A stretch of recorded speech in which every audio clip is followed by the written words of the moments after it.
আপনারা দেখছেন একুশে টেলিভিশন।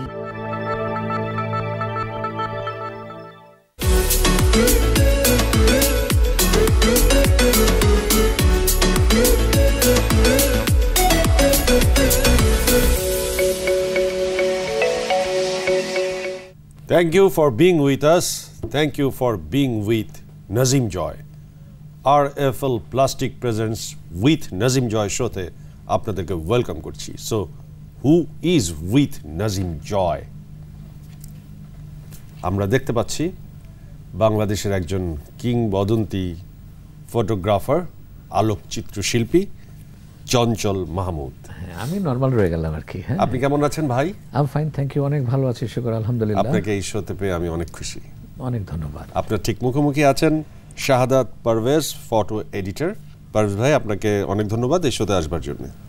আপনাকে ধন্যবাদ। আমি জানি যে আপনি সবসময় কালো পোশাক পরেন এবং সেটি একটি বিশেষ কারণে। বিশেষ কারণটির একটু ইঙ্গিত আমি আপনাকে দিয়েই আপনার কাছে আমার প্রশ্নটা, যে 1975 সালে জাতির পিতা বঙ্গবন্ধু শেখ মুজিবুর রহমানকে যখন নৃশংসভাবে হত্যা করা হয়, তারপর থেকে কোনোদিন আপনি কালো রং ছাড়া অন্য কোনো পোশাক পরেননি। এই যে আপনার এই প্রতিবাদ আজ অবধি এটিকে ধরে রাখা, এটি তো একটি বিশাল, মানে আমি মনে করি যে নিজের সাথে নিজের এটা একটা নীরব প্রতিবাদ। আমার আছে না, অনেকের কষ্ট লাগে। আমার বাসায় একটা ফ্ল্যাগও আছে, যেটা মনে আছে যে বঙ্গবন্ধু আমাকে দিয়েছিলেন এরকম ভাঁজ করে, যে দেওয়ার পর উনি বলেছিলেন যে তোর মাকে দেখে রাখবি। ওটা কিন্তু আজও আমি ধুইনি, কারণ ওতে বঙ্গবন্ধুর স্পর্শ আছে। তা আমার মনে আছে এরকম আজকে শাহাদাত আমার সামনে আছে, মনে আছে যে আমার প্রথম দিনই আমি বলেছিলাম যে এই দেশকে ভালোবাসি, এই জন্য আমি, আমার মনে আছে বাইরে পড়াশোনা করেও again I came back to my country। আমার কিন্তু আরও দুইটা পরিচয় আছে। আপনি আলোকচিত্র শিল্পী বললেন, তো আমি একজন শিক্ষক এবং সাংবাদিক। একজন শিক্ষক, একজন সাংবাদিক, এমন কোনো পত্রিকা নাই যে কাজ করি না। এক্স্যাক্টলি। বাট আমরা আপনাকে আলোকচিত্র শিল্পী হিসেবে পরিচয় দেবার উদ্দেশ্য হচ্ছে এই জায়গায় আপনি এত ব্যাপকভাবে পরিচিত এবং আপনার কন্ট্রিবিউশন এত বেশি যে আমরা আসলে সেই জায়গাটি ফোকাস করেছি এবং আপনার মুখ থেকে বাকি পরিচয়গুলো আমরা শুনছি। তো প্রথম যে আমার আপনার কাছ থেকে জানবার ইচ্ছে, আমরা জানি যে আজকে মিডিয়া তো অনেক ছড়িয়ে গেছে।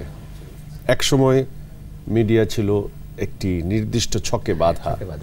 কোনো শিল্পী যদি শিল্পী হতে চাইতেন, বিশেষ করে টেলিভিশন বা সিনেমার জন্যে, কিংবা কোনো পত্রিকার প্রচ্ছদে তার ছবি আসার যোগ্যতা অর্জন করতে চাইতেন, তার দরকার হতো একটি ভালো ছবি।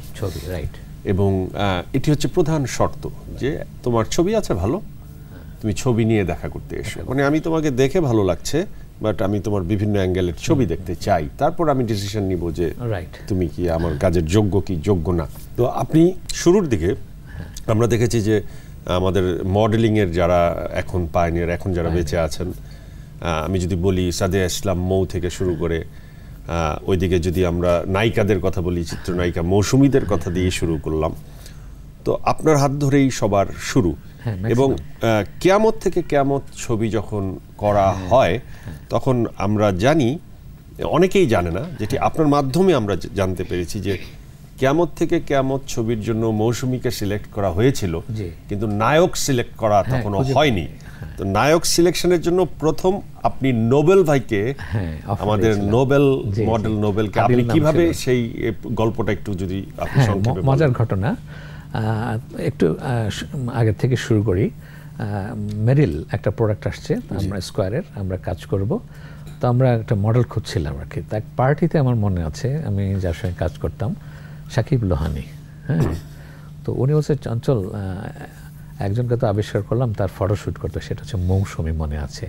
কিছুদিন আগে মৌসুমী এই ফিল্মে 25 বছর পূর্তি হলো, এবং তার কিছুদিন আগে জন্মদিনে গিয়েছিলাম। সে একটা, এখন সে এডিটর হয়েছে একটা পোর্টাল নিউজের। তো ও ওই যে সম্মানটুকু করলো, আমার মনে আছে যে আমাকে মঞ্চে ডাকলো। আমি তখন বললাম যে আমার সবচেয়ে প্রিয় নায়িকা এবং মডেল হচ্ছে মৌসুমী, কারণ তার যে বিনয়ী ভাবটা আছে, ওইটা অনেকে শুনে একটু অবাক হয়েছে। কিন্তু ওই আগের কথাটায় যাই, যে ফিল্ম তখন তো মৌসুমী মোটামুটি বেশ ভালো নাম করে ফেলেছে। হঠাৎ করে সোনা আমাকে ফোন দিল যে এরকম একটা ছবি করছি কেমন থেকে কেমন বাংলা আর এটা আমি ঠিক আছে। তো মৌসুমি মোটামুটি তো সিলেক্ট হয়ে আছে, কিন্তু হিরো খুঁজে পাচ্ছি না। তা আমি তখন বেইলি রোডে প্রায় যেতাম, ওখানে একটা পেস্ট্রি শপ ছিল, তো সুইস, ওখানে আমি প্রায় খেতে যেতাম, মনে আছে। তখন পল্টনে আমাদের অফিস। তা আমি একটা ছেলেকে দেখতাম, পলাশ ভাই, বিখ্যাত আর্কিটেক্ট, তার একটা সুন্দর একটা স্টোর ছিল, চমৎকার, অনেক পেইন্টিং টেন্টিং ফটোগ্রাফি পাওয়া যেত, সব কিছু ছিল। ওখানে ক্যাশে একটা ছেলে বসতো। তা আমি দেখে খুব ভালো লাগলো। কী নাম তোমার? তো বললো যে আদিল। তা বললাম যে লাঞ্চ করেছো? বলে না। আমি আসো, তোকে নিয়ে গেলাম। খেতে খেতে কথাটা বললাম যে তুমি তো বেশ সুন্দর, হাইট বেশ ভালো, তো when you go for modelling, তোমাকে খুব ভালো লেগেছে, তুমি একটা ফিল্ম করবে? তো ও শুনে অবাক, আকাশ থেকে পড়লো যে আমি তো মডেলিংয়ের এমও জানি না, তা আপনি আমাকে ফিল্মের অফার দিয়ে বসে আছেন। তো আমি বললাম যে তুমি সাইন করো, 1 লাখ টাকা তোমাকে অ্যাডভান্স দিয়ে দিই। তো আমার 3 দিন সময় নিল আমার কাছে। তো 3 দিন পর সে খুব বিনয়ের সঙ্গে আমাকে মানা করে দিল। এই ঘটনা কিন্তু অনেকে জানে না, পত্রিকার লোকেরও না। তারপর খুব কষ্ট লাগলো যে এত সুন্দর ছেলেটা মানা করে দিল। তার মানে তুমি কিন্তু একদিন ফিল করবে, এটুক বলে আমি অন্য একটা ছেলেকে খুঁজলাম। সেই ছেলেটা আমার খুব প্রিয় ছিল, সে ছিল ইমন, অর্থাৎ সালমান শাহ। হ্যাঁ, তার সাথে আপনার পরিচয়টা কি? ওকে তো আমরা পত্রিকার বিভিন্ন ঈদ সংখ্যা বিভিন্ন সে ডাকতাম। তো ও শুধু বলতো যে গুরু আমাকে একটা সুযোগ টুযোগ করে দেন। তা আমার ওর কথা মনে হলো। ও তখন গ্রিন রোডে থাকে, তখন এত মোবাইল টোবাইল কোনো কিছু আসেনি। আমি ফোন দিলাম, তার বাসার একজন ধরলো। তো বললাম যে সকালে আমার সঙ্গে নাস্তা খেতে বলবেন। তো আমি খুব সকালে এসে দেখি যে ছাদে একটু হাঁটাহাঁটি করতাম, ব্যায়াম ট্যায়াম করতাম। ও দেখেছি অনেক আগে এসে হাজির। তা আমি বললাম যে উপরে চলে আয়। তো খাওয়া দাওয়া করে নাস্তা করার পর ওকে অফারটা দিলাম যে এই ঘটনা, একটু দোয়া করে। সে তো অনেক খুশি। তো ওই যে দেখেন কোথা থেকে কোথায় চলে যায় সেই সালমান, এই হিরো হয়ে সারা দেশ কাঁপিয়ে সেই পৃথিবী থেকেও চলে গেল। এই জন্য আমার খুব কষ্ট লাগে তার। তো এই ইতিহাসটা কিন্তু অনেক পত্রিকার লোকেরা জানে না। আমরা যে ইতিহাসটি জানলাম যে কিয়ামত থেকে কিয়ামত ছবি এবং মরহুম সালমান শাহর অভিষেকের ঘটনা, এবং তার নেপথ্যে যে নোবেল ভাইয়ের একটি বিশাল ভূমিকা ছিল, তার এই কাজটি ফিরিয়ে দেওয়া কিংবা কাজটি যোগ্য নিজেকে না মনে করে, এবং এই গার্ডসটা যে ওনার সবসময়ই ছিল যে উনি না কে না বলতে পারতেন, হ্যাঁ কে হ্যাঁ বলতে পারতেন। তো আপনি দীর্ঘদিন তো প্রথম আলোতে ছিলেন এবং ফটো জার্নালিজমের সাথে জড়িত। তো এই ঘটনাটি কি আপনি আজকে প্রথম শুনলেন নাকি আপনিও জানতেন? না, এটা আমি প্রথম শুনলাম। মানে মূল বিষয়টা বলি, আসলে আমি তো চঞ্চল ভাই আমার প্রথম গুরু, শিক্ষক, ফটোগ্রাফির শিক্ষক। আমি যখন আসছি সেটা 98 সালের ঘটনা। আচ্ছা। তো আমার তখন ফটোগ্রাফার হওয়ার স্বপ্নে বিবর আমি। তো আমি একদিন এই ধানমন্ডির ওই পাশটা দিয়ে, সিটি কলেজের পাশ দিয়ে দেখলাম যে Chanchal Mahmud promoters of school of photography, এরকম সাইনবোর্ড দেখে ঢুকে পড়লাম। তো ঢুকে দেখি যে চঞ্চল ভাই আছেন, তার কাছ থেকে আমি ফটোগ্রাফি শিখে গেলাম আর কি। তো 1 মাসের একটা বেসিক কোর্স ছিল। হ্যাঁ, তুমি ক্লাসে ফার্স্ট হয়েছিলে, মনে আছে আমার। তো আমার যেটা হলো যে আমি তখন ফটোগ্রাফার হওয়ার স্বপ্নে মানে বিবর। একটা ক্যামেরা নিয়ে একজন মানুষ তার জীবন, জীবিকা, স্বপ্ন, ভবিষ্যৎ সব কিছুকে একত্রিত করতে পারে, তার উদাহরণ আপনি। তো এই যুদ্ধ এবং এই ভেতরের যে স্পিরিট তরুণ প্রজন্মের জন্য আপনার দিক নির্দেশনা কি আমরা জানবো। তার আগে উইথ নাজিম জয় শোতে নিয়ে নিচ্ছি ছোট্ট একটা ব্রেক।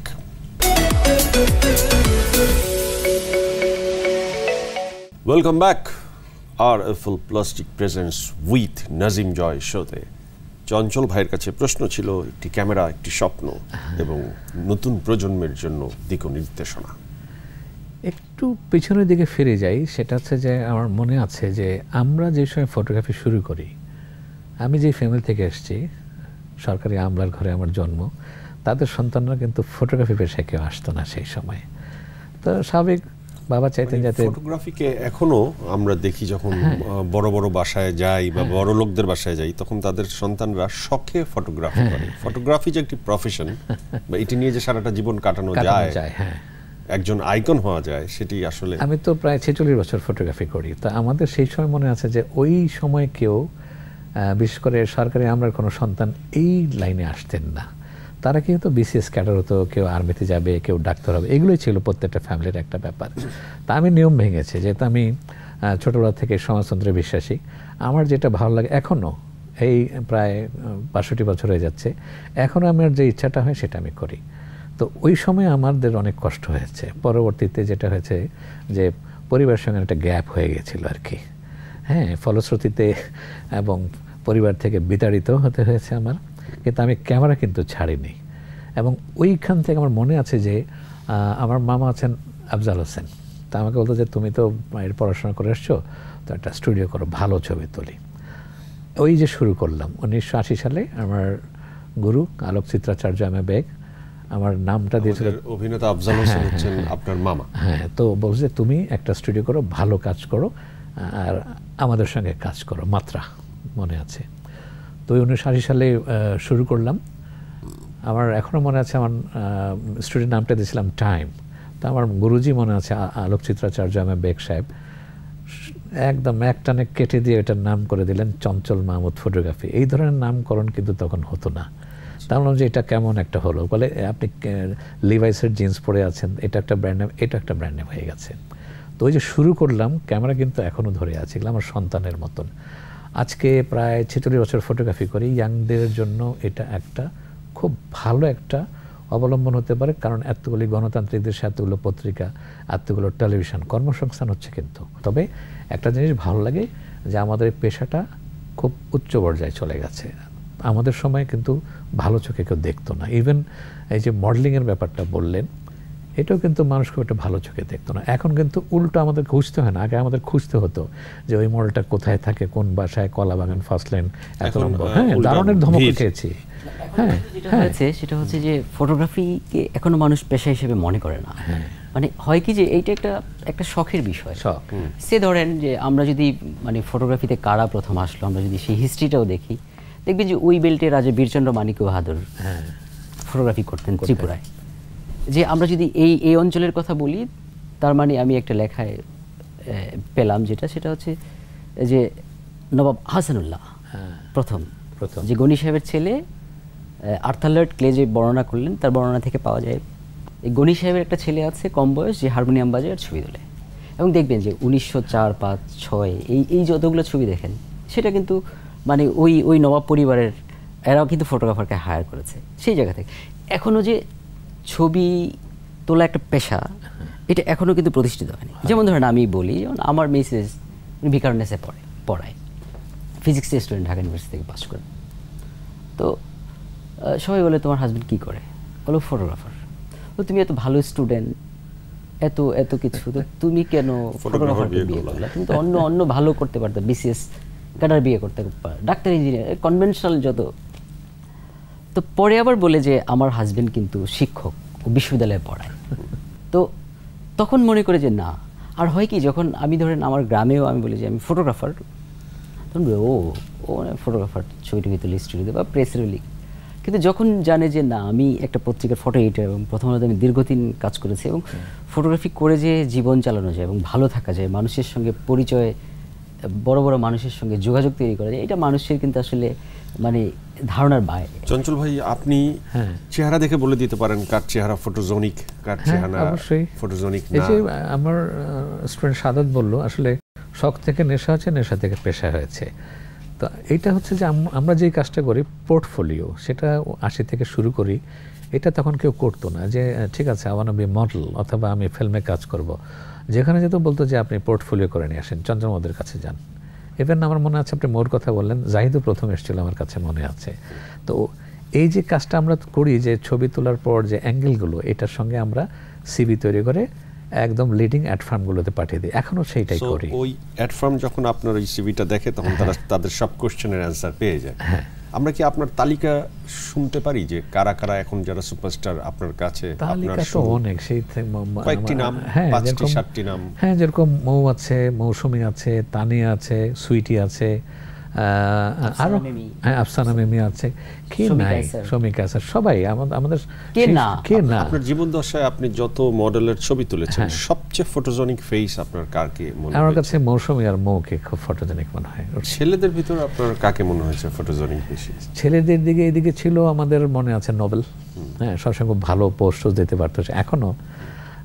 তারপর ওকেই আমার সবচেয়ে ভালো স্যার সালমানের কথা বলতো, সেও তো মডেল ছিল আমাদের। এই প্রজন্মের এখন সময়ে এই প্রজন্মের সঙ্গে আমার কাজ খুব কম করা হয়, কারণ এখন ম্যাক্সিমাম বিভিন্ন টাইপের লোকের ছবি তুলি তো, এই যেরকম ইলেকশনের টাইম, হ্যাঁ এখন ওই এমপিরা সব কারা কারা আসবেন তারা কিন্তু ফোন করা শুরু করে দিয়েছে। সব কাজই করি, ফ্যামিলি পোর্ট্রেটও করি, কিন্তু এই জেনারেশনে অনেককে আমি নামও মনে রাখতে পারি না। আমার ওয়াইফ মিতু সে আমার নামগুলো বলে দেয়, কারণ আমি এই জেনারেশনে খুব কাজ খুব কম হয়। ভাই আমরা যখন আপনার ক্যারিয়ারের দিকে তাকাই তখন দেখি যে তখন তো ক্যামেরা ছিল খুব সনাতন ক্যামেরা, সেটা রিলে 16টা বা 26টা ছবি। এখন প্রতিনিয়ত চেঞ্জ হয়েছে, তো আপনি প্রতিনিয়ত এই চেঞ্জের সাথে নিজেকে কিভাবে খাপ খাওয়ালেন? চেঞ্জের সঙ্গে দৌড়াচ্ছি। আমি একটা ক্যামেরা বেশি দিন ইউজ করি না। আপনার ক্যামেরার সংখ্যা কয়টি? ক্যামেরার সংখ্যা অনেক। হ্যাঁ, এগুলো আমার সন্তানের মতন। আমার মনে আছে যে ন্যাশনাল জিওগ্রাফির একটা ক্যামেরা আমার ছাত্র পাঠিয়েছিল, এটা নিলাম হয়েছিল 20টার মধ্যে। This is one of them, আমার জন্মদিনে উপহার দিয়েছে। আমার জীবনের ফার্স্ট ক্যামেরা 1968-এ আমার বাবা when I was in Japan, ওইটা কিন্তু এখনও আছে। আমি সেই সময়টা আমার মনে আছে যে যেখানে গেছি বিদেশে সবসময় এটা সঙ্গে করে নিয়ে গেছি। কেন জানি মনে হচ্ছিল যে এটা আমাকে একদিন আলোকিত করবে, সেটাই হয়তো হয়। ওটা যখন দেখি অনেক স্মৃতি মনে হয়, কারণ ওই ক্যামেরাটা দিয়ে আমি বঙ্গবন্ধুর ছবি তুলেছিলাম। বাহ, সেই ক্যামেরাটা আপনার কাছে সংরক্ষিত আছে। তো আমি এখন বলতে চাচ্ছি যে এই যে ক্যামেরা চলে এসছে ফোনে, ইচ্ছে করলেই ছবি তুলে ফেলছি, সেলফি পোস্ট করে দিচ্ছি, এবং এটার মধ্যে এডিটিং সিস্টেম আছে, কালার কারেকশন করা যায়। কালকে আমার অফিসে এক এক্সিকিউটিভ মোবাইল দিয়ে এসি অফ করে দিল, তো আমরা তো কল্পনাও করতে পারিনি। আগে আমরা উঠে যে এসি অফ অন করতে হতো, মনে আছে? সেক্ষেত্রে কি ভাই আপনার প্রফেশন কি ক্ষতিগ্রস্ত হয় না? না, ক্ষতিগ্রস্ত শুনেন, ব্যাপারটা হচ্ছে যে প্রতিনিয়ত চেঞ্জ হচ্ছে, তাই না? আমি কিন্তু সেটার সঙ্গে তাল মিলিয়ে চলে। যেরকম আমার মনে আছে আমার প্রথম ভিসিআরের কথা বলি, এখনও আছে, কত বড় সাইজ ছিল, 1.5 লক্ষ টাকা দিয়ে কিনেছিলাম। এখন দেখেন সিডি, ডিভিডি, হয়তো কদিন পরে এবিসিডি একটা কিছু একটা বেরোবে। চেঞ্জ হচ্ছে তো, আপনি খেয়াল করে দেখেন। আমি ধানমন্ডি একে থাকি, রাইফেলস করে যাই, আমি ওখানে দিয়ে কোনো সিডির দোকান আর কোনো খুঁজে পাই না, সব মোবাইলের দোকান হয়েছে। এই যে চেঞ্জ, মানুষ এখন ইউটিউবের সব গান শুনতে পারে। আমি কিন্তু ওই যুগের সঙ্গে তাল মিলিয়ে চলি। অনেকে আমাকে তাকে বলে যে একটু আগে আপনি আমাকে বলেন আপনার খুব হ্যান্ডসাম লাগছে। হ্যাঁ, তো এটা কিন্তু ব্যাপারটা হচ্ছে যে আমি যদি আধুনিকতার সঙ্গে যদি তাল মিলিয়ে চলে তাহলে আমি তো চলতে পারবো না। আধুনিকতার সাথে তাল মিলিয়ে চলার গুণটা কি? গুণটা হচ্ছে যে আপনি সবচেয়ে বড় ব্যাপারটা যে আমার পেশা কিন্তু আমি সবচেয়ে বেশি শ্রদ্ধা করি। এবং যে বললাম যে শিক্ষকতা, যে এই দেশে কষ্ট আমার একটাই হয় যে ভালো কোনো স্কুল হয় নাই, এবং সবচাইতে আলোচিত সেক্টর হচ্ছে ফটোগ্রাফি, সবচাইতে অবহেলিত সেক্টর হচ্ছে ফটোগ্রাফি। এই যে আমার ছাত্র সাদাত বলল, আমাকে এরকম শুনতে হচ্ছে আপনি করেনটা কি, এই 62 বছরে শুনতে হয়। এটা কিন্তু মানুষের মধ্যে এখন গড়ে ওঠে। আসলে সাধারণ মানুষ চাকরি ব্যবসার বাইরে এই ধরনের পেশাগুলোকে শখের পেশা ছাড়া অন্য কোনো কিছু ভাবতে নারাজ এখন পর্যন্ত। বললো না যে এই শোতে মামুনুর রশিদ স্যার এসেও বলে গেছেন, তিনি তার মতো একজন বড় মাপের অভিনেতা, যে অভিনেতা হওয়ার পরও তাকে প্রশ্নের সম্মুখীন হতে হয় যে আপনি আর কি করেন। আর কি করেন? আপনার ফটোগ্রাফির লাইফে সবচেয়ে বড় ইম্পর্টেন্ট যে দিকটি সেটি হচ্ছে সেফটি, মানুষের বিশ্বাসযোগ্যতা। আমরা এখন দেখি যে ফটোগ্রাফি প্রফেশনকে পুঁজি করে অনেকে আবার কিছু অসৎ কর্মের সাথেও জড়িত, যেমন সাধারণত মডেল ফটোগ্রাফিতে মেয়েরা বিশ্বাস করে ছবি তুলতে যায়, সেখানে ড্রেস চেঞ্জিং এর ব্যাপার আছে, অনেক কিছু হয়েছে, অনেক সেফটি সিকিউরিটির ব্যাপার আছে, কিন্তু অনেকে কিন্তু আবার সেই বিশ্বাস রাখে নাই। সো এই বিষয়ে আপনার মতামত এবং আপনার প্রশ্ন শুনতে চাই। তার আগে উইথ নাজিম জয় শোতে নিয়ে নিচ্ছি ছোট্ট একটা ব্রেক। Welcome back. RFL plastic presents with Nazim Joy শোতে চঞ্চল ভাইয়ের কাছে প্রশ্ন ছিল, এই যে আপনার কাছে যে বিশ্বাসটা মানুষ পায়, অনেকের কাছেই বিশ্বাসটা নেই, এই অপব্যবহার সুযোগ পেয়ে এটি কি ঠিক? অপব্যবহার মনে করেন যে আইএমএ জাহিলের যুগ, যেটা অন্ধকার যুগ ছিল, তখন কিছু দুষ্ট লোক ছিল, এখন একটু বেশি হয়ে গেছে। ব্যাপারটা হচ্ছে যে আপনি যখন মানুষের আস্থাভাজন হবেন, সেটা হচ্ছে যে আমি আমার ওয়াইফ মিতু, তাকে আমি ফটোগ্রাফি শিখেছি, আমরা কিন্তু দুজনেই অফিসে বসি, এই জন্য অনেকে স্বাচ্ছন্দ্য বোধ করে। এবং আমরা যাদের ছবি তুলেছি তাদের সঙ্গে একদম পারিবারিক সম্পর্ক আছে, আত্মীয় বলি না আমরা, আত্মার সম্পর্ক। আসলে ওরা তো আসলে রক্তের সম্পর্ক, ওদের সঙ্গে কিন্তু আমাদের কিন্তু এখনও সুন্দর সম্পর্ক আছে। একদিন ছবি তুলে দেখা গেছে কি যে এরকম হয়েছে যে সেই মেয়েটা আমাকে মনে রেখেছে। এমন হয়েছে ঘটনা, এয়ারপোর্টে সিঙ্গাপুর থেকে সে নামলাম, hello sir how are you, হাজব্যান্ডকে ডেকে নিয়ে আসে, তুমি এই স্যারের ছবি দেখে প্রশংসা করে এবং আমাকে বিয়ে করেছো ছবিটা দেখে। তো এগুলো কিন্তু খুব ভালো লাগে, এই অর্জন করতে হয়েছে। সেটা হচ্ছে যে সম্মানবোধ। হ্যাঁ, আমার যে বয়সটা কিংবা আমার সেই সময় যে বয়সটা ছিল নেহাত খুব একটা কম ছিল না, এবং আমাদের সঙ্গে যে এখনও যে তাদের সঙ্গে যে যোগাযোগটা আছে এটা কিন্তু সব বড় উপায় হচ্ছে আস্থাভাজন হওয়া, এটা হারিয়ে যাচ্ছে। চঞ্চল ভাই, আমি আপনার মাধ্যমে একটা ইনফরমেশন মানুষের কাছে পৌঁছে দিতে চাই। ধরেন আমাদের এখন যে ট্র্যাডিশন যে বিয়েতে ওয়েডিং ফটোগ্রাফি হয়, একটি ওয়েডিং ফটোগ্রাফির চার্জ কেমন হয় আপনার? এটা ডিপেন্ড করে বিভিন্ন রকম। এখন ব্যাপারটা হচ্ছে যে একটা প্রোডাক্ট মার্কেটে মনে করেন একই রকম প্রোডাক্ট প্রায় একই রকম থাকে আমি মনে করি, কিন্তু হয়তো কেউ হয়তো কমিয়ে দেয়। এটা আবার ডিপেন্ড করে বিশেষ করে যখন ওয়েডিং ফটোগ্রাফিতে একটা বাজেটই রাখে। বিভিন্ন যারা আছেন এরা বেশ সচেতন, ওনারা বুঝতে পারেন যে এটা খুব ইম্পর্টেন্ট মাধ্যম। কেউ কিন্তু বলে না যে তোমার ওই বিয়ে যে জর্দাটা খেয়েছিলাম ওটা খুব মজা হয়েছে, এটা কিন্তু কেউ মনে রাখে না। ছবিটাই কিন্তু মানুষ খেয়াল করে, এবং বিশেষ করে ফটোগ্রাফি ভিডিওগ্রাফি দুইটাই সেকশন আছে আমাদের, এই জন্য তারা একটা আলাদা বাজেট করেন। সেই 50,000 থেকে আরম্ভ করে আমাদের কিন্তু সব ধরনের আছে। একটা মনে করেন যে নিম্নবিত্ত, আমাদের 3-4টা প্যাকেজ আছে এই কারণে যে এক একজন এক এক রকম, উনি এটা অ্যাফোর্ড করতে পারেন তার জন্য ওইটা আছে। ইভেন 2 লাখ 3 লাখ কত থেকে শুরু হয় প্যাকেজ আমাদের 50,000 থেকে আছে। 50,000 থেকে আমাদের আপ টু 3 লাখ 4 লাখ 5 লাখও আমাদের আছে। ফ্যামিলি ফটোগ্রাফি কোনো ফ্যামিলি করতে চাইলে আপনার কাছে সেটা কিরকম চার্জ? হ্যাঁ, সেটা আমাদের যেটা সবচেয়ে কম যেটা 30,000, 30 আছে, 50 আছে, 1 লাখ আছে। ফ্যামিলি ফটোগ্রাফি 30,000টাই বেশি করে আর কি, কারণ ওর সংখ্যা কিন্তু বেশি। আপনি খেয়াল করে দেখেন, বিশেষ করে আমার যে এত বছর অভিজ্ঞতা, আমি খেয়াল করে দেখলাম যে কারা বেশি ছবি তোলে, এরা হচ্ছে মধ্যবিত্ত পরিবারের লোকেরা। এদের সব কিছু আমার কাছে খুব বেশি শ্রদ্ধাজনক মনে হয়, তারাই বেশি ক্লায়েন্ট, ভালো ক্লায়েন্ট আমাদের।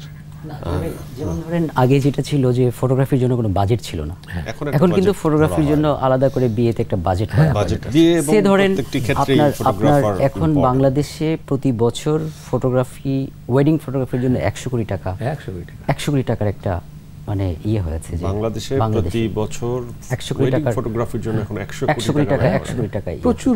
সে যেমন ধরেন আপনার নভেম্বর থেকে শুরু করে মার্চ পর্যন্ত যে বিয়ের এগুলো হয়, আর হয় কি যে বিয়ে তো বারবার আসে না, একবার আসে। মানুষ চায় কি যে আমার ছবিটা মানে একটা ভালো ফটোগ্রাফি তুলুক। আর আপনি যেই কথাটা আগে প্রশ্নটা করলেন যে আপনি কার কাছে যাবেন, যেমন ধরেন ফটোগ্রাফার কিন্তু রাষ্ট্র কিন্তু ফটোগ্রাফার হিসেবে কাউকে স্বীকৃতি দেয় না। একজন ফটোগ্রাফার বানায় কিন্তু তার দায়িত্বশীলতা। আপনাকে কিন্তু বুঝে যেতে হবে যে আমি কি দায়িত্বশীল মানুষের কাছে গেলাম কিনা। ফটোগ্রাফার মানে কিন্তু শুধু ফটোগ্রাফার না, ফটোগ্রাফার হচ্ছে সমাজের বিবেক চোখ। সো আপনি যখন বিবেক চোখের কাছে যাবেন তখন ব্যাপারটা অন্যরকম। এখন হয় কি যে ধরেন আপনার একটা পিস্তল আপনি শত্রু রক্ষা করার জন্য ব্যবহার করতে পারেন, আর কাউকে দিয়ে মারতে পারেন।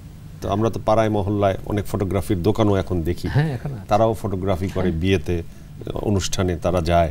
তো ওরা অনেক সময় তো দক্ষতার পরিচয় দিতে পারেন না, এবং কিন্তু কাজটা চালিয়ে নেয়, তারা রোজগারটা ঠিকই করে নেয়। এই ধরনের বিপদগামী ফটোগ্রাফারদের জন্য আপনার পরামর্শ কি? না, বিপদগামী বলবো না তাদেরকে, কারণ এখনও অনেক আছে, অনেক জায়গায় যাই আমি, বিভিন্ন ডিস্ট্রিক্টে যাই, আমি খেয়াল করে দেখি তাদের যে কর্মসংস্থান হচ্ছে, যেটা হচ্ছে যে উনি ওনার লেভেলে ঠিক আছেন। আমাদের কাছে কারা আসে, আমাদের কাছে কিন্তু কোনো লুঙ্গিওয়ালা লোক আসার স্কোপ নেই। কারণ আমি প্রথম থেকে ক্লাস অনুযায়ী কিন্তু ঠিক আছে, কিন্তু তারপরেও তো একটা ক্লাস আছে যারা হয়তো মনে করেন 500-1000 টাকা খরচ করতে পারে, তাদের জন্য কিন্তু তারা ঠিক আছেন। এবং এই জিনিসটা আমার মনে আছে আগে নন বেঙ্গলিরা এই দেশে ফটোগ্রাফি করতো। একটা মজার বিষয় হচ্ছে ক্যামেরা তত্ত্বের আবিষ্কারক যিনি ছিলেন ইবনে আল হাইতাম, উনি ছিলেন আরবের নাগরিক, কিন্তু দেখা যাচ্ছে উনি পরবর্তীতে উনি লাইমলাইটে আসেন নাই, অন্য দেশে চলে গেছে ক্যামেরার ব্যবসাগুলো, জাপান, এখন চায়নার হাতে। কিন্তু হ্যাঁ, তো এরকমই চেঞ্জ তো হবেই। এখন প্রচুর স্টুডিওতে আমি দেখলাম যে তার পাশাপাশি অন্য একটা বিজনেস করছে। যেন আমি কাটাবনে দেখি যে বিশ্ববিদ্যালয়ের ছেলে মেয়েরা, ইডেন কলেজ আশেপাশে যারা আছে বিশ্ববিদ্যালয়ের হলের, কাটাবনে একটা ব্যবসা আছে যে এই ছবিটা তারা ছবি তুলবে না, তারা ছবিটা দিচ্ছে, এটাকে স্ক্যান করে একটু হাইড্রেশন করে প্রিন্ট করে দিয়ে দিচ্ছে, এবং সেটার খরচও কিন্তু অনেক কম। এই যে ক্লাস আছে কিন্তু। তো একজন ফটো জার্নালিস্টের, আপনি তো বললেনই যে প্রশ্ন আছে যে আর কি করে, কিন্তু তারপর আপনার কাছ থেকে শুনতে চাই একজন ফটো জার্নালিস্টের আসলে ক্যারিয়ারটা কেমন এই এখন বর্তমানে? এখন তো আসলে পৃথিবীটা ভিজুয়াল হয়ে গেছে, গ্লোবাল পৃথিবী, যে আপনি ছবি ছাড়া কোনো কিছু কল্পনা করতে পারেন না। আপনি যা কিছু করতে চান এখানে ছবির দরকার হয়। তো ফটোগ্রাফির একটা পার্ট হচ্ছে ফটো জার্নালিজম। এখন ধরেন এই সারা পৃথিবীর সঙ্গে পৃথিবীর যোগাযোগ, মানুষের সঙ্গে মানুষের যোগাযোগ, দেশের সঙ্গে দেশের যোগাযোগ। সো এই যোগাযোগ ধরেন এখন একটা বাইরে কোনো একটা ঘটনা ঘটে যাচ্ছে, আমরা মুহূর্তের মধ্যে খবর পেয়ে যাচ্ছি, ছবি দেখতে পাচ্ছি। ভিজুয়াল তো অনেক পাওয়ারফুল যে, এবং সেই ছবি দেখে আমরা নানাভাবে আমরা মুগ্ধ হই কিংবা আমরা রিয়্যাক্ট করি। তো যার ফলে হয়েছে কি যে ফটো জার্নালিজমের কিন্তু একটা জায়গা তৈরি হয়ে গেছে। আপনি ধরেন অনলাইন জার্নালিজম বলেন, এখন তো মাল্টিমিডিয়া জার্নালিজম শুরু হয়ে গেছে। আগে প্রেসে ছবি ছাপা হইতো, এখন অনলাইনে ছবি ছাপা হয়ে যায়। তো যার ফলে হচ্ছে কি এই ফটো জার্নালিজম ক্যারিয়ারটা কিন্তু দিন দিন মানে বড় হয়ে গেছে। একটা সময় ফটো জার্নালিজম যখন বাংলাদেশে শুরু হলো, তখন আসলে ফটো জার্নালিস্ট ছিল না। তখন স্টুডিওতে যারা কাজ করতো তাদেরকে এডিটর বা নিউজ এডিটর বলতে, এই তুমি আমাদের ছবি দিও। এই 2-3 দিন পরে ছবি দিত, সেই ছবি ছাপা হতো। এখন কিন্তু ধরেন মুহূর্তের মধ্যে ছবি চলে যাচ্ছে, যে আমার একটা ছবি মানে মুহূর্তের মধ্যে আপনার কাছে চলে গেল। আর ফটো জার্নালিজম হচ্ছে কি যে আপনার চোখ দিয়ে ঘটনাটাকে দেখা, যে আপনি যতটুকু দেখাতে চান এর বাইরে কিন্তু দেখার সুযোগ নেই অডিয়েন্সের। এক্স্যাক্টলি। ভাই আপনি তো ব্ল্যাক বেল্ট, হ্যাঁ আবার সবই খবর রাখেন, কারাটেতে ব্ল্যাক বেল্ট। হ্যাঁ আমি অনেক কিছু ছিলাম। যখন ঢাকা কলেজ জাতীয় দলে খেলতাম, তখন ন্যাশনাল প্লেয়ার ছিলাম টেবিল টেনিসের। আবনিতে খেলেছি, আবনির অফিসিয়াল ফটোগ্রাফারও ছিলাম অনেক বছর। তো ওই যে অনেক এলোমেলো হয়েছে জীবনটা, কারণ ওই 74-এ তো পরিত্যক্ত হয়ে গেছি পরিবার থেকে। সেটা যেমন হচ্ছে যে একবার ভাবতাম যে আমি নৌবাহিনীতে যাব, একবার খুব ছোটোবেলায় খুব ইচ্ছা ছিল। আরেকবার ভাবলাম যে বিমান বাহিনীতে যাব, একবার ভাবলাম যে জাতীয় দলে খেলবো, সেটা ওই পর্যায়ে গেছি, ভালো লাগে নাই। পেইন্টার হতে চেয়েছিলাম, এটার সবচেয়ে বড় স্বপ্ন ছিল। কিন্তু পেইন্টার তো আপনি হতেই পারতেন, বা আপনার হ্যাঁ আমি ছবি আঁকতাম, তো আমার অনেক ছবি পুরস্কার পেয়েছে সেই সময়। আসলে শিল্পাচার্য জয়নাল আবেদিন চাচা ছিলেন আব্বার বন্ধু, তো বাবা কোনো মতেই চাইতেন না সেটা। এবং একটা ঘটনা আছে আমার জীবনে যে মোড়টা পরিবর্তন হয়, যেরকম যে আমি নোবেলের কথাটা বললাম। তো তখন এসএসসি পাশ করে চারুকলায় ভর্তি হতে হতো। তো আমি তৈরি হচ্ছি, আব্বা তখন ট্রেনিংয়ে চলে গেছেন অস্ট্রেলিয়া সিডনিতে। ওখান থেকে নির্দেশ দিয়েছেন যে আমি কোনো মতে চারুকলায় ভর্তি না হতে পারি।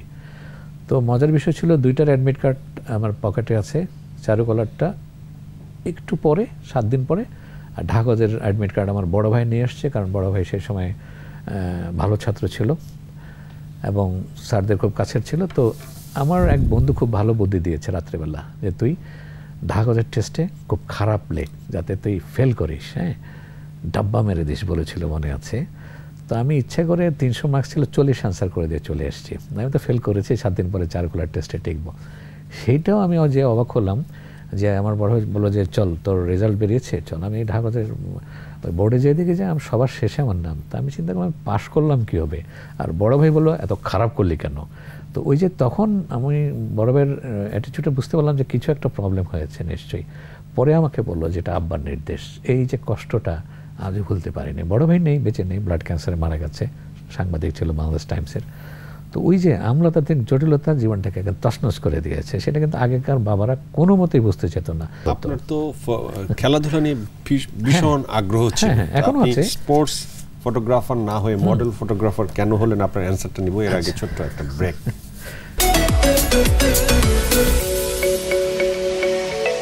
Welcome back.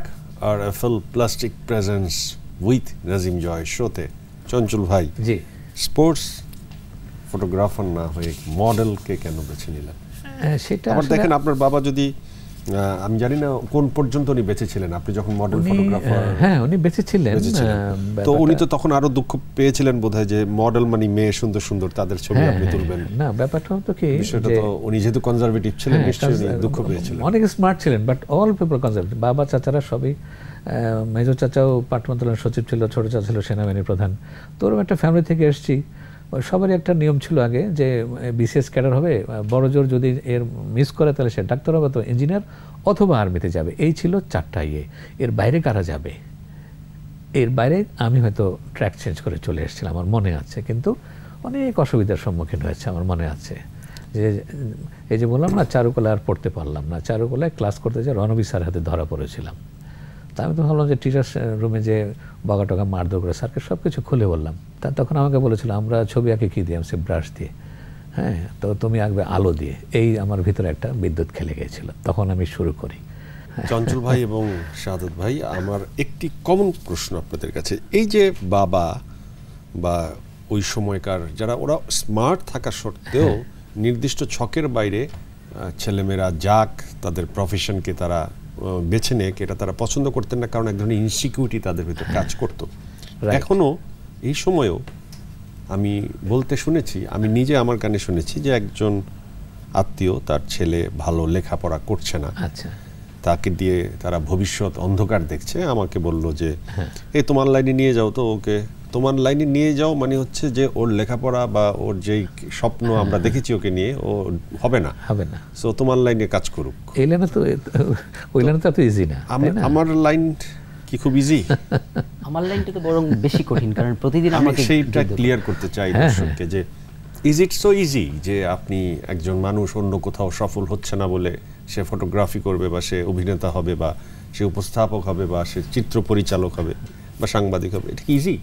এটা মোটেও ইজি না। মানুষের ধারণা হয় কি যে ধরেন ফটো জার্নালিজম, ফটোগ্রাফি বা আমরা আমাদের সকল সমন্বয়, আমাদের সকল পেশার সমন্বয় যদি আমরা করি, ব্যাপারটা হয় কি, যেমন ধরেন শিল্পীর সংজ্ঞাটা আমার কাছে কেমন জানেন? কোন মানুষ তো আসলে শিল্পী না, শিল্পী হচ্ছে তার স্বভাব। এই যে ধরেন গাঙ্গালিনী সুফিয়া উঠতে গেলে গান বেরিয়ে যায়, এটা তো যে কাউকে দিয়ে পারা যাবে না। এখানে একটি যদি আমাদের বিপক্ষের কথা বলি, সেটা হচ্ছে যে ইনসিকিউরিটিটা তাহলে আসলে কোথায়? ইনসিকিউর কেন ভাবে মানুষ দূর থেকে? এটা হচ্ছে সমাজ ব্যবস্থা। আমি আপনাকে আমার কথা বলি, যেমন ধরেন আমি যখন ফটো জার্নালিজমে আসি, ধরেন আমাকে নিয়ে আমার পরিবারের যত না দুশ্চিন্তা ছিল তার চেয়ে বেশি ছিল পাশের বাড়ির মানুষের। যেমন আমার মা, আমি কি করব সেটা তার পুরোপুরি সমর্থন ছিল, কিন্তু আমাকে নিয়ে যখন খারাপ কথা মানে বাইরের মানুষ বলতো, তখন বাবা একটু মন খারাপ করতো। তো আমি চঞ্চল ভাইয়ের কাছে অনেক ঋণী এই কারণে। একটা ঘটনা আপনাকে বলি, যে আমি যখন আসলে ফটো জার্নালিজমে আসবো আর কিছু করব না, তখন আসলে আমার বাবা চিন্তা করলো যে এত ভালো একটা ছেলে, সবাই বলে ভালো, ও পড়াশোনায় ভালো, ও এদিকে যেতে চায়, কিন্তু আমরা চাই একটু ডাক্তার ইঞ্জিনিয়ার হোক বা ইয়ে হোক, তো ফটোগ্রাফি করবে। তো আমার মা, আমার ক্যামেরা নাই, আমি চঞ্চল ভাইয়ের কাছ থেকে বেসিক কোর্স করে আমি ঘুরি, আমার কোনো ক্যামেরা নাই। তো আমার মাকে আমি বুঝালাম, তো আমার মা বলে ছেলে যেহেতু চায় ওটাই করুক। আমার মা আমার বাবাকে খুব বুঝালো যে ছেলে যেহেতু চায় ওকে দাও, ক্যামেরা কিনে দাও। তো আমার বাবা ক্যামেরা কিনে দিবে না। তা আমার মাথায় হঠাৎ করে বুদ্ধি আসলো, আমার মাকে বললাম যে মা, তাহলে আমি একটু আব্বাকে একটু চঞ্চল ভাইয়ের কাছে নিয়ে যাই। তা আমি কিন্তু আমার বাবাকে এই চঞ্চল ভাইয়ের ধানমন্ডির স্টুডিওতে নিয়ে আসছি। নিয়ে আসার পরে তখনও কিন্তু মানে বাসের মধ্যে বসে বসে মানে তাকে নিয়ে আসছি, কিন্তু সে কিন্তু খুশি না, সে খুব অখুশি। তো চঞ্চল ভাইয়ের কাছে গেল, গিয়ে দেখলো যে একজন ফটোগ্রাফার, তার স্টুডিওটা ভালো, অনেকগুলো ক্যামেরা। তো চঞ্চল ভাই আমার বাবাকে বললেন যে আপনার ছেলেকে আপনি একটা ক্যামেরা কিনে দেন, দিলেও অনেক ভালো করবে। তো হয় কি, এরকম একজন মানুষ যখন বলে, তখন কিন্তু বাবারা, আপনি আপনার লাইফ মানে ডিসিশন নেওয়া তখন সহজ হয়ে গিয়েছিল চঞ্চল ভাইয়ের কথায়। একজন ফটো জার্নালিস্ট কিংবা একজন ফটোগ্রাফার বা আলোকচিত্র শিল্পীর দায়িত্ববোধের জায়গাটি কি, মানে প্রধান দায়িত্ব কি সমাজের জন্য বা দেশের জন্য? তাদের প্রধান দায়িত্বটি প্রথমত হচ্ছে কমিটমেন্ট, সমাজের প্রতি আপনার রেসপন্সিবিলিটি। আপনি যে একজন আলোকচিত্রী, সমাজ, রাষ্ট্র, সমাজ ব্যবস্থা এর প্রতি আপনার দায়বদ্ধতা আছে অবশ্যই, ঠিক আছে? তো আপনি, এবং ডেডলাইন, টাইম, একজন আলোকচিত্রী শিল্পীর কিন্তু টাইমটা খুব ইম্পর্টেন্ট, রাইট? যে নির্দিষ্ট সময়ে যাওয়া, কারণ নির্দিষ্ট সময়ে যদি আপনি না যান, আপনি আপনার ডিসাইসিভ মোমেন্ট মিস করবেন। তো সো যত বড় ভালো ফটোগ্রাফারই আপনি হন, আপনি নির্দিষ্ট সময়ে যদি না যান, আপনার ঘটনা মিস। আবার ডেডলাইনটা মেনটেন করা কি, যে আপনি ধরেন ভালো ছবি তুললেন, কিন্তু আপনার ক্যামেরার মধ্যেই থাকলো, পাঠক কিন্তু দেখতে পারলো না। আপনাকে কিন্তু টাইমলি ছবিটাকে রিলিজ করে দিতে হবে। আমি ওর সূত্র ধরে একটা কথা বলি, যেটা বললো শাহাদাত, আমাদের ক্লায়েন্ট কিন্তু এই জিনিসটা খুব মেনটেন, আমি খুব মেনটেন করি এই জিনিসগুলো, টাইম মতো ডেলিভারি দেওয়া, এবং প্রত্যেকটা সিস্টেম আছে আমাদের। আমরা কতদিন সময় নেব, একটা পেপারস আছে, কন্ট্রাক্ট সাইন, এর বাইরে কাজ করি না। এটা কিন্তু জরুরি ছিল। ওই যে বললো টাইমটা মিস করলে সমস্যা আছে। এবং অনেক সময় এরকম আছে যে আমি আমার ওয়াইফ কাজ করতে করতে অফিসে খেয়েছি, অফিসে ঘুমিয়েছি, এই প্রোডাক্টগুলো এতদিনে জার্মানি ফেস্টিভ্যালে যাবে, এতদিনের মধ্যে করতে হবে, কারণ এর বাইরে গেলে আমি জানি যে কভার করতে পারবো না, সারা রাত কাজ করেছি। এটা হলো সবচেয়ে বড় যে কমিটমেন্টের কথা বললো। আর আপনাকে যে একজন কাজ দিবে, রাইট, সেজন্য কাজটা দিয়ে সেজন্য দুশ্চিন্তা না, রাইট, সেজন্য নির্ভর করতে পারে যে আমি নির্দিষ্ট সময়ের মধ্যে কাজ একদম পারফেক্ট কথাটা একজন বললো। তরুণ ফটোগ্রাফার যদি একটা ইন্টারন্যাশনাল ফেস্টিভ্যালে এখন পার্টিসিপেট করতে চায়, এই মুহূর্তের সময় উপযোগী তার বিষয়বস্তু কি হওয়া উচিত? বিষয়বস্তু এখন তো প্রচুর কম্পিটিশন হচ্ছে এবং ইয়াংরা সব গ্র্যান্ড প্রাইজগুলো নিচ্ছে। কারণ হচ্ছে যে আমাদের একটা সময় ছিল, আমার মনে আছে, আমার এত সার্টিফিকেট আছে, এক সময় আমার গুরুজি বেগ সাহেব বললেন যে আজকে থেকে আপনাকে বাজেয়াপ্ত করা হলো, একটা সুন্দর কথা বললেন। তার মানে আর পার্টিসিপেট করতে পারবো না, বলে না, এখন থেকে আপনি বিচার কার্য করবেন। তো ওই বিচার কার্য এখনও করি, বিভিন্ন জায়গায় ফিতে কাটতে হয়, যেতে হয়, ইন্টারন্যাশনাল স্যালনের বিচার। এবং আমার মনে আছে যে Parvez third eye photo society ছিল না, ফটোগ্রাফিক সোসাইটি তুমি পরিচয় করে দিয়েছিলে, ওদের সঙ্গে তো আমাদের আজও যোগাযোগ আছে। এখন ফিনিক্স ফটোগ্রাফিক সোসাইটি হয়েছে। এখন ব্যাপারটা হচ্ছে যে নতুন যারা আছে এরা কিন্তু অনেক বেশি সুযোগ সুবিধা পাচ্ছে, কারণ আমাদের সময় কিন্তু কম্পিটিশনগুলো কম ছিল। এখন কিন্তু সার্চ দিলে কিন্তু বোঝা যায় কোথায় কত আছে, দিস অ্যান্ড দ্যাট, ব্লা ব্লা ব্লা, সব কিছু তারা পাচ্ছে। আমাদের সময় প্রিন্ট করে পাঠাতে হতো, এটা একটা কষ্টের ব্যাপার ছিল, যে মনে করেন যে শেষের দিকে খুব চাপ পড়তো ল্যাবের উপরে, যার ফলে যে প্রিন্টার সে খেই হারিয়ে ফেলতো। এখন আর সেই সময়টা নাই, একটা ছেলে সুন্দর এডিট করতে পারে। আমরা এই ট্রেনিংগুলো দিই আমাদের চন্দ্রমত ফটোগ্রাফি স্কুলে, সুন্দর করে ইয়ে করে চমৎকার। আমাদের গুরুজি বলতো যে তুমি তোমার বেস্ট ছবিটা আমাকে দেখাবে এবং এটা এত এত সাইজ একটু আগে প্রিন্ট করে রাখবে। এইটা কেন বলছে এখন আমরা বুঝতে পারি, যে তুমি তখন ল্যাবে যখন যাবে তখন একটা চাপ পড়বে, যার ফলে প্রিন্টটা তখন ভালো হয় না। আমি একটু যোগ করি, সেটা হচ্ছে যে আপনার এক্সিবিশনে কি ছবি যাবে, পুরস্কারের জন্য, এটা আপনাকে ভাববার দরকার।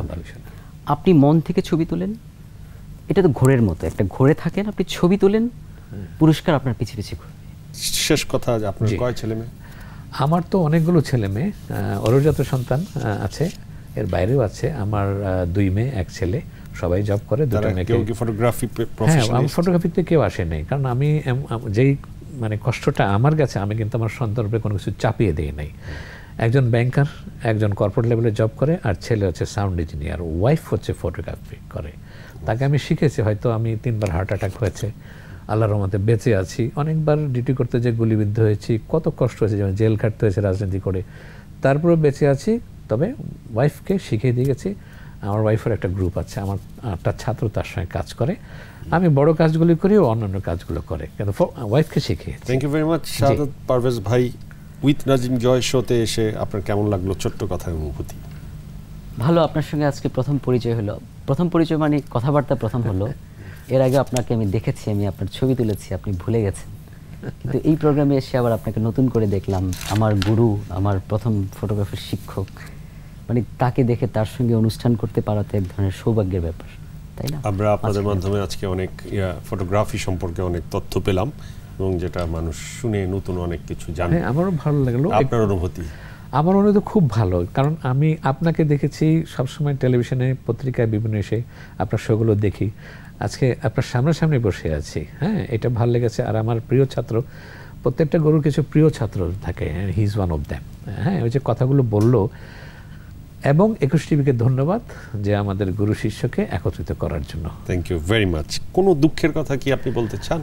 হ্যাঁ, দুঃখ তো অনেক আছে। কারণ একটি দুঃখ, হ্যাঁ, কারণ হচ্ছে কি, দুঃখটা হচ্ছে যে যেরকম সমুদ্রে নৌকা চালিয়ে বড় হয়েছি, অনেক বাধা এসছে, কখনো মাথা নত করি নাই। কষ্টটা লাগে যে আমি যাকে অনেক বেশি শ্রদ্ধা করি, বঙ্গবন্ধুকে, উনি বেঁচে থাকলে অনেক এই দেশটার আরও উন্নতি হতো, অনেক কিছু হতো, কিন্তু সময়ের কারণে হয়তো অনেক কিছু থমকে গেছে। এখনও কষ্ট পাই, এখনও 32 নম্বরে যে চুপচাপ বসে থাকি, চোখ দিয়ে পানি পড়ে, কিছুক্ষণ থেকে চলে আসে। এইটাই আমার সবচেয়ে বড় কষ্ট দেয়। এবং এই কারণে আমি ইট করি না, ভালো মন্দ খাই না, পড়িও না খুব একটা, আমার কষ্ট হয় অনেক। আর ওই যে আপনি বললেন না, বিষয়টি কি মাননীয় প্রধানমন্ত্রী অবগত আছেন? ওনার কাছে কখনো যাইনি আর কি, তবে উনি যদি ডাকবে অবশ্যই যাব, কেন যাব না। কারণ অনেকে জানে, অনেক নেতৃবৃন্দরা আমাকে ফোন করে বলে, চঞ্চল ভাই কালোটা কবে ছাড়বেন? তা আমরা হয়তো কাফনের কাপড়টা সাদা হতে পারে। যে এই অনুষ্ঠানের মাধ্যমে নিশ্চয়ই মাননীয় প্রধানমন্ত্রী বিষয়টি জানবেন, এবং আপনি অবশ্যই তার কাছে গিয়ে আপনার এই অনুভূতির কথা বললে তিনি অনেক খুশি হবেন। পিতার কাছে তো বড় হয়েছে, মনে আছে ঈদের সময় নামাজটা পড়েই ওনার কাছে যেতাম, বাসায় পরে যেতাম, আমার মনে আছে। সৌভাগ্য, আপনার আসলেই এটা জীবনের বড় প্রাপ্তি। হ্যাঁ, ধন্যবাদ আপনাকে, ধন্যবাদ আপনাকে। উইথ নাজিম জয় শোতে আমরা কথা বলছিলাম আলোকচিত্র শিল্পী চঞ্চল মাহমুদ এবং ফটো জার্নালিস্ট শাহাদাত পারভেজ ভাইয়ের সাথে। আমার মনে হয় যে আজকের এই আলোচনায় আমরা একটু গুরুগম্ভীর থাকলেও একটি ভিন্ন পেশা সম্পর্কে আমরা অনেক কিছু জানতে পারলাম। আমার নিজের যেমন অভিজ্ঞতা হলো এবং আপনারাও সেই অভিজ্ঞতার আলোকে আলোকিত হলেন। সো উইথ নাজিম জয় শোতে নেক্সট এপিসোড আবার দেখা হবে। ভালো থাকবেন। Good night.